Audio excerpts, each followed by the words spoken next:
उत्तर 24 परगना के बसीरहाट महकमा के बसीरहाट थाना क्षेत्र के हे अल्लाह और हसनाबाद लाइन पर भोबला रेलवे स्टेशन से सटे एक झुग्गी बस्ती में भयानक आग लग गई है, जिसमें कई घर जलकर राख हो गए। बताया जा रहा है कि आग रात करीब 2 बजे अचानक लगी और फिर एक एक करके कई घर जलकर राख हो गए। कागजात से लेकर दस्तावेज तक सब कुछ जलकर राख हो गया है। घटना के बारे में बसीरहाट रेलवे पुलिस और अग्निशमन विभाग को सूचित किया गया और आग फैलने से पहले ही पुलिस घटना स्थल पर पहुंच गई। बता दें कि पुलिस और अग्निशमन विभाग ने इस बात की जांच भी शुरू कर दी है कि क्या घर में गैस सिलेंडर फटा था या कोई ज्वलनशील वस्तु रखी थी। प्राप्त जानकारी के अनुसार बसीरहाट नगर पालिका के वार्ड नंबर 21 के पार्षद गोपाल दास व्यक्तिगत रूप से वहां मौजूद रहे और आग बुझाने में मदद की।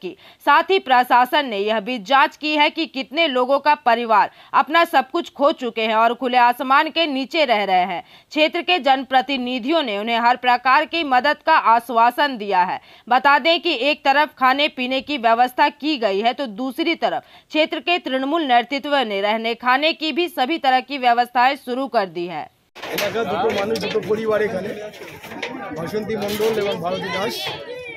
এরা গরিব মানুষ, বাস করে এই বাড়িতে কেউ ছিল না, এরা অনুষ্ঠান বাড়িতে গিয়েছিল আর এরাও চ্যান করতে গিয়েছিল, কিন্তু কীভাবে আঙুল লাগা গেছে বুঝতে পারিনি।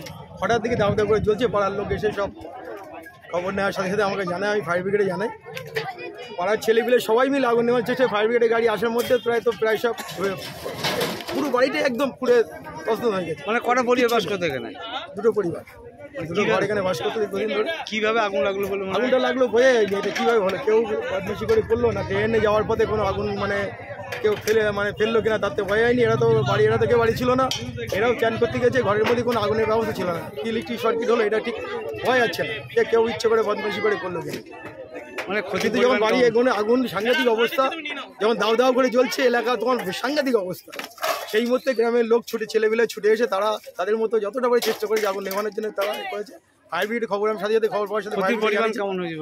ক্ষতির পরিমাণ কেমন? ক্ষতির পরিমাণে তো আমরা এখন ঠিক আইডিয়া করতে পারছি না। এদের তো জিনিসপত্র কাঠ বিছানা আলমারি যা ছিল সব শেষ, যা ছিল সব শেষ। দুটো পরিবার বাস করার মতো যা থাকার কথা কিচ্ছু নেই, একদম ধুলিস। দেখলে বুঝতে পারছেন আশেপাশে চলে। আপনারা কি ওর পাশে আছেন? আমরা পাশে আছি, সম্পূর্ণ পাশে আছি। আমাদের পার্টি এখানে এর সহযোগিতা করবো, কীভাবে করা যায় আমরা যতটা পারি সহযোগিতার চেষ্টা করবো আমার তরফ থেকে কাউন্সিলর হিসাবে আর কি। কিন্তু এই ক্ষতিপূরণ তো আমি দিতে পারবো না, কিন্তু এদের থাকার মতো ব্যবস্থা আমি করে দেবো। যে পরিমাণ ক্ষতি আছে, প্রচুর পরিমাণ ক্ষতি আছে, এবং সরকারি সাহায্য যদি কোনো রকম পাওয়া যায় সেটাও চেষ্টা করবো করে দেবো।